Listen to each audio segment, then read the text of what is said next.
Abdominal Sonography, Chapter 11. The lower urinary system. The lower urinary tract consists of the pelvic ureters, bladder, and urethra. Whenever a reference is made to the urinary system, the kidneys come to mind first. The ureter, bladder, and urethra are also part of the urinary system and play important roles in transporting, storing, and eliminating urine. The pelvic ureter and urethra are conduits in the process of elimination of urine. The bladder is located anatomically between these two structures and functions as a reservoir for urine storage. The primary focus of this chapter is the urinary bladder. The normal pelvic ureter and the urethra are not usually seen sonographically, but these structures may be visualized with coexisting pathologic conditions. The urine-filled bladder is one of the most accessible abdominopelvic organs for sonography examination. Recognition of normal bladder anatomy, including its position, size, shape, and appearance, helps the sonographer identify congenital anomalies of the bladder, pathologies, and abnormalities in the surrounding anatomy. Anatomy and organogenesis. During early embryology of the human urogenital system, 3 sets of kidneys developed. The pronephros early in the 4th embryologic week, mesonephros late in the 4th week, and the metanephros 5th week. In 3 successive waves from cranial to caudal, with the 3rd most inferior pair of kidneys, metanephros, becoming the permanent kidneys. The caudal end of the hindgut has a dilated chamber, the cloaca. The cloacal endoderm is in close contact with the surface ectoderm, and together they form the cloacal membrane. An extension from the cloaca into the umbilical cord is the allantois. The intermediate mesoderm of the gastrula bulges into the dorsal aspect of the intraembryonic column as a urogenital ridge on each side.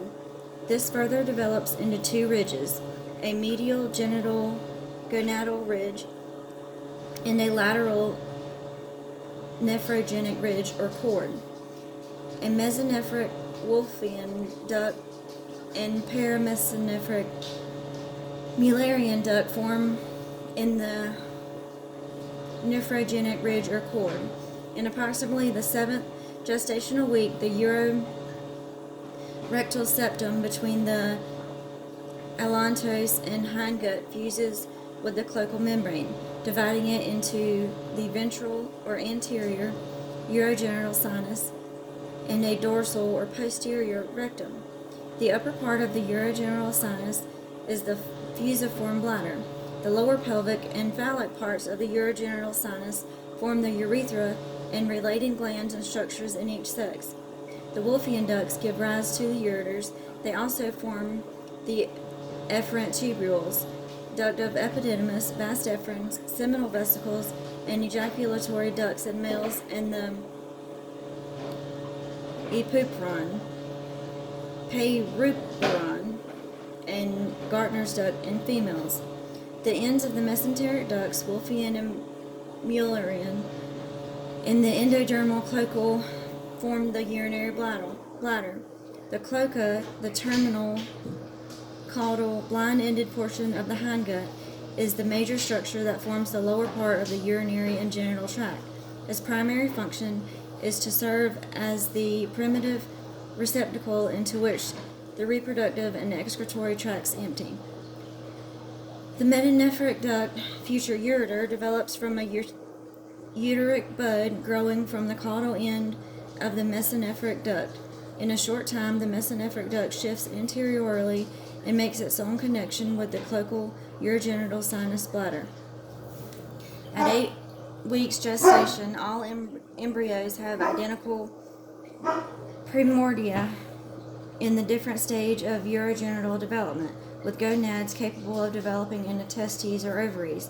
In males, the paramesonephric Mullerian ducts degenerate. the mesonephric ducts become the ductus deferens, ejaculatory ducts, and seminal vesicles.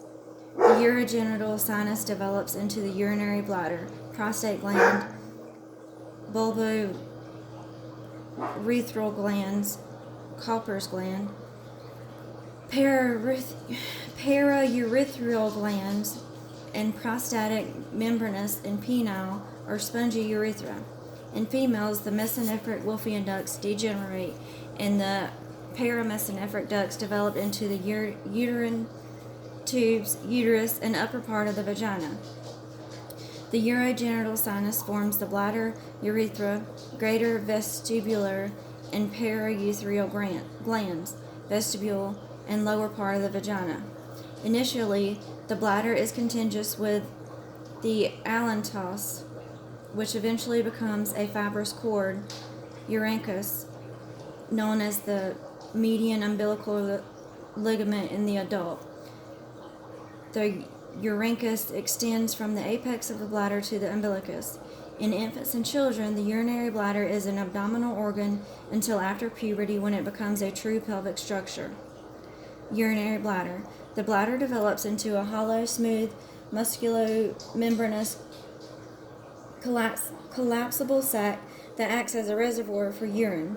The bladder is located in the retroperitoneum on the pelvic floor just posterior to the pubic symphysis. Its size, position, and relationship to other organs may vary according to the amount of fluid it contains.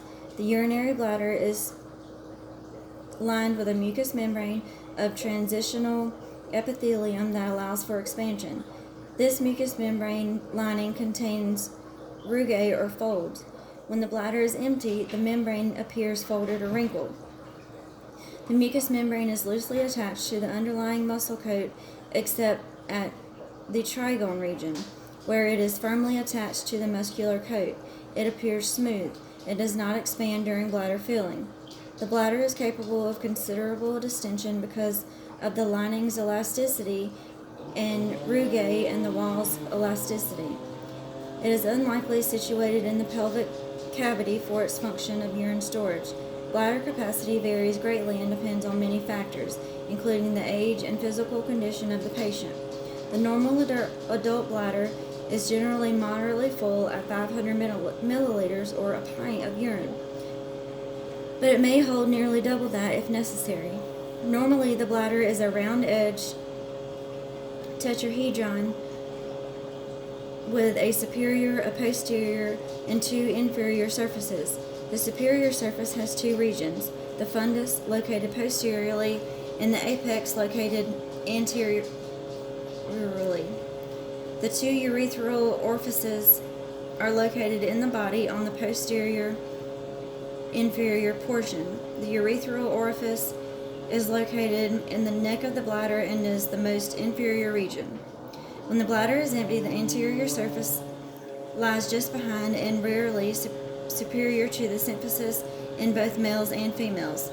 The fibrous medial umbilical ligament, obliterated urachus, extends from the apex upward and as a blunt cone with a solid, slender continuation in the midline of the abdominal wall and attaches to the umbilicus. Related anatomy in the pelvis varies depending on the quantity of urine and with the condition of the rectum, being pushed upward and forward when the rectum is distended. When distended with urine, the bladder can rise approximately 16 centimeters above the symphysis pubis. It ascends into the abdominal cavity, comes in contact with the lower anterior abdominal wall, and when fully distended can be readily palpated or percussed. As the bladder enlarges, it loses its ovoid or spherical configuration and becomes more globular. Coils of the small intestine lie adjacent to the upper surface of the bladder and are displaced posteriorly as the bladder enlarges. With overdistension, such as acute or chronic urinary retention, the lower abdomen may visibly bulge. When the bladder is relatively empty in the female, the fundal region of the bladder lies in contact with the anterior wall of the vagina and cervix. The uterus and vagina are interposed between the bladder and the rectum. When the bladder is empty, the uterus rests on the bladder's superior surface. Female reproductive and pelvic muscular anatomy is greatly enhanced using the traditional full bladder technique. In the male, the fundus and the body of the bladder are related to the rectum, separated above by the rectovesical pouch of the peritoneum and inferior laterally on each side by a ductus deferens and seminal vesicle. The prostate is a fibromuscular and glandular organ that lies just inferior to the bladder. The base of the prostate is applied to the caudal surface of the bladder. The greater part of this surface is directly continuous with the bladder wall. The normal prostate encircles the prostatic urethra, and prostate gland secretions enter the prostatic urethra via several ducts. The seminal vesicles lie just cephallene to the prostate under the base of the bladder. They are approximately 6 centimeters long and quite soft. Each vesicle joins its corresponding vas deferens to form the ejaculatory duct. Trigone. On the floor of the bladder, a triangular region. The trigone has no rugae and is firmly attached to the muscular coat. The trigone is outlined by the 3 openings in the bladder, 2 from the ureters and 1 into the urethra. The ureteral orifices are situated superiorly and laterally at the extremities of the crescent-shaped inner ureteric ridge that forms the proximal border of the trigone. The urethral opening is located at its anterior midline, lower corner at the bladder neck. Ureters. The ureters are slender tubes that convey urine from the kidneys to the bladder. Each ureter is a continuation of the renal pelvis. From there, they descend in the retroperitoneum and run obliquely through the posterior bladder wall. The average length of the ureter is 30 centimeters and the diameter is 6 millimeters. The ureters are constricted in 3 places: 1 at the ureteropelvic junction, 2 as they cross the iliac vessels, and 3 at the junction with the bladder. The distal ureter enters obliquely through the bladder wall like slit-like openings. This anatomic arrangement prevents the backflow of urine. As the bladder fills, the pressure increases, causing the upper and lower walls of the terminal portions of the ureter to become closely applied to each other, acting as valves to prevent regurgitation of urine from the bladder. When the bladder is distended, the openings of the ureters are about 5 centimeters apart. However, the distance between them is diminished by half when the bladder is empty and contracted. Urethra. The urethra is a thin-walled fibromuscular tube that drains urine from the bladder and conveys it outside the body. The urethra represents the terminal portion of the urinary tract. At the bladder urethral junction, a thickening of the detrus or smooth muscle of the bladder wall forms the internal urethral sphincter. This involuntary muscle keeps the urethra closed and prevents leaking between voiding. The sphincter is unique in that contraction opens it and relaxation closes it. The external urethral sphincter surrounds the urethra as it passes through the urogenital diaphragm. This sphincter is formed of skeletal muscle and is controlled voluntarily. The length and functions of the urethra differ in males and females. The female urethra is 3 to 4 centimeters long and functions only to convey urine from the body. It lies directly posterior to the symphysis pubis and anterior to the vagina. The external urethra orifice, the external opening of the urethra lies anterior to the vaginal opening and posterior to the clitoris. The opening of the urethra to the exterior is referred to as the urinary meatus. The male urethra serves a double function, a conduit for eliminating urine and also as the terminal portion of the reproductive system, serving as the passage for ejaculate or semen. The male urethra is approximately 20 centimeters long and has three regions. The prostatic urethra, about 2.5 centimeters long, runs with the prostate. The membranous urethra, which runs through the urogenital sinus, extends about 2 centimeters from the prostate to the beginning of the penis. The spongy urethra passes through the penis and opens at its tip, the external urethra orifice. Physiology. The mechanism for avoiding urine or micturition starts with involuntary and voluntary nerve impulses.